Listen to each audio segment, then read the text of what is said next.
अस्सलाम वालेकुम नाज़रीन, सिंध ऑनलाइन टीवी में भलीकार आवां मोहम्मद बमर शामिल करूं था हिन वक्त जी खबरों।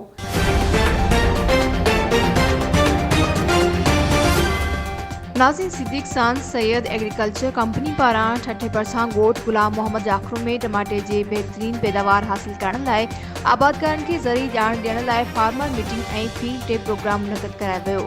सिंध ऑनलाइन टीवी ठठे सिजावल जे ब्यूरो चीफ दरिया खान खुश्क जी ख़बर मूजिब मुनक़द कयल सेमिनार में आबादकारनि खे ज़रिए ॼाण ॾिनी।